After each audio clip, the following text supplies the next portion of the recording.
17 বছর পরে আমার বাবা মৃত্যুবরণ করছে। আমার বাবা মারা গেছে আজকে 5 বছর চলে। আমার দুই ভাই আমার হাজব্যান্ড কারাগারে আসছে।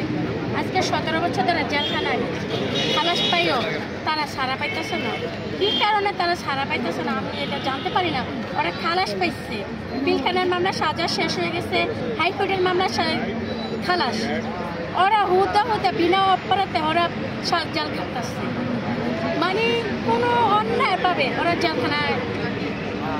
খাটতেছে। ঠিক আছে, আমরা যে কত কষ্টের মেদান আছি বাহিরে একমাত্র আল্লাহ মাহবুদ জানে যে আমরা কোনো কষ্টে আজকে 17টা বছর ধরে যে কষ্টভাবে আসছি, আমরা যে কষ্টভাবে আসছি জেলখানা বাহিরে, তারা একমাত্র জানে যে কষ্ট বেদনা আমরা যে আসছি। আমার বাবা হারাইছি, মা হারাইছি, আমার 2টা ভাই জেলে আসছে।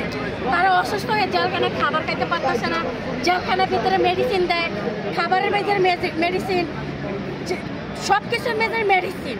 তারা খাবার দাবার খাইতে পারতেছে না জেলখানার ভিতরে। ঠিক আছে, তারা জেলখানা মুক্তি পাইও তারা কেন ছাড়তেছে না?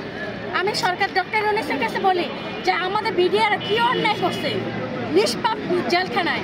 একমাত্র ষড়যন্ত্র হাসিনায় এই শত্রুমি করে তারা বিডিআরে জেলে ঢুকাই দিয়ে আজকে জেলখানায় বিডিআররা অসুস্থ হয়ে মারা যেতেছে, কেউ জীবনযাপন কাটাইতেছে। আমাদেরকে অনেক কষ্ট করে জেলখানাতে আমরা দেখতে যাই, কিন্তু আমাদেরকে অনেক কষ্ট লাগে যে আমরা কবে বের হবে। আমার হাজব্যান্ড আমার হাজব্যান্ডের সাথে আরো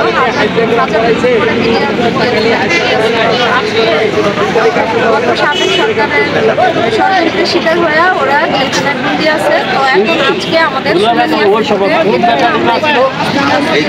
আজকে ওদের হয়তো জামিন মুক্তি রেখে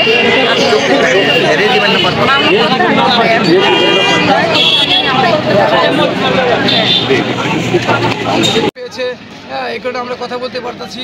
আমি একজন বিডিআরের ছেলে বলছিলাম, আমার বাবা দীর্ঘ 15-16 বছর জেলখানা বন্দী আছেন।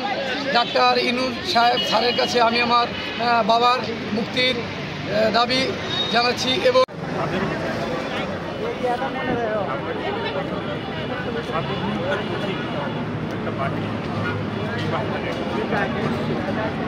আমাদেরকে বারবার কেন কেউ হয়তো বা তার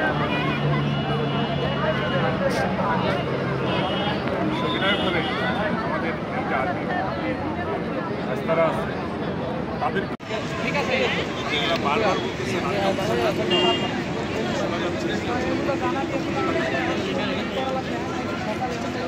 আমি সবিনয়ভাবে অনুরোধ করি আমাদের ভিতরে আছে তারা যেন আমাদেরকে বাহিনী